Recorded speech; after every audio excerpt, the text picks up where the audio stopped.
Hello! Welcome to Telugu tastes. ఈరోజు చాలా టేస్టీగా ఉండే చాక్లెట్‌లా ఉండే కొమ్ములు ఎలా తయారు చేసుకోవాలో చూద్దామా? కొన్ని చిట్కాలు ఫాలో అవుతూ చేస్తే చాలా టేస్టీగా ఉంటుందండి. దీనికోసం మనం ఏం తీసుకుంటున్నామంటే ముందుగా మనకి రేషన్ బియ్యం తీసుకోవాలండి. మనకి రేషన్ ఇస్తారు చూసారా?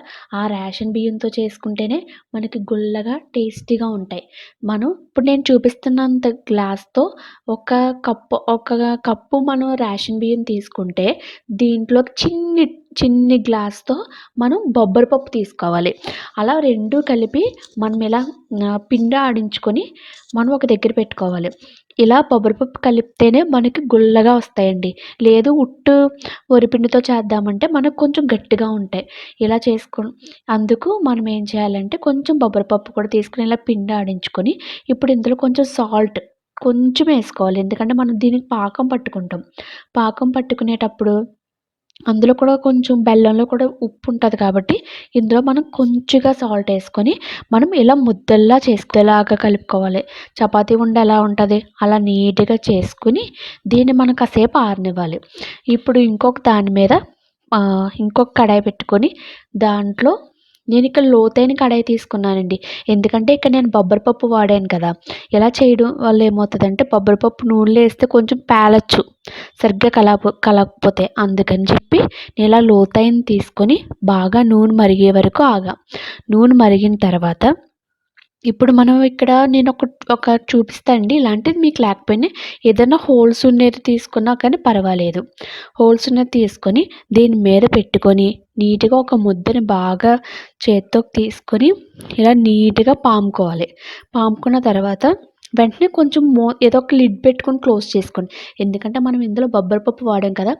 ఒకవేళ మనకు సరిగ్గా కలుపుకోవడం రాకపోతే అది పేలే అవకాశం ఉంటది. అందుకని మనం వెంటనే లిడ్ పెట్టేసుకోవాలి. మనం బాగా కలుపుకోకపోయినా లిడ్ పెట్టుకుంటే ఎందుకైనా మంచిది. పేలకుండా ఉంటాయన్నమాట. ఇప్పుడు బాగా దీన్ని ఒకసారి కాసేపు అయిన తర్వాత లిడ్ తీసుకొని చూసుకున్నాము. లిడ్ తీసుకొని చూసుకున్న తర్వాత కొంచెం వేగుతున్నాయి. ఇక్కడ చూడండి ఆయిల్ బాగా మరుగుతుంది కదా! ఇది ఆయిల్ అక్కడ అలా బబుల్స్ స్టాప్ అయిపోయే వరకు మనం దీన్ని బాగా వేగనివ్వాలి.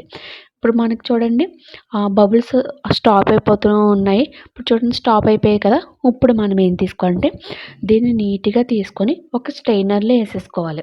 అలా ఏసుకోవడం వల్ల ఏమవుతుందంటే దీంట్లో ఏమన్నా ఆయిల్ అది ఉంటే అదంతా పూర్తిగా కిందకెళ్ళిపోతది. అప్పుడే మనకు బావుంటాయన్నమాట.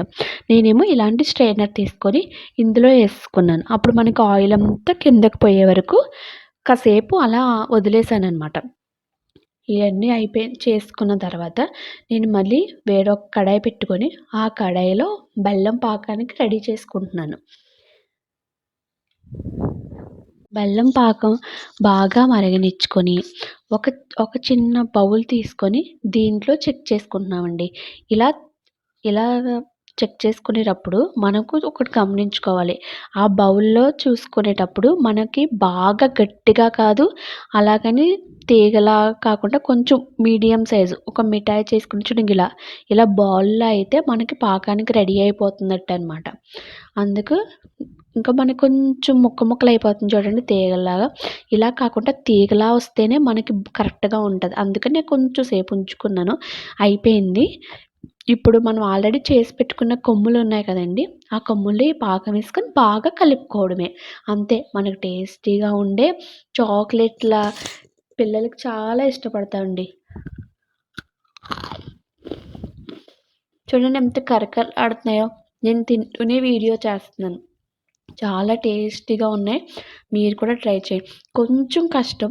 కానీ కొంచెం ఓపికగా చేస్తే చాలా టేస్టీగా ఉంటాయి. పిల్లలు కూడా చాలా ఇష్టపడతారు. మీరు ఒకసారి ట్రై చేసి ఎలా ఉందో నాకు కామెంట్ బాక్స్‌లో కామెంట్ చేసి చెప్పండి.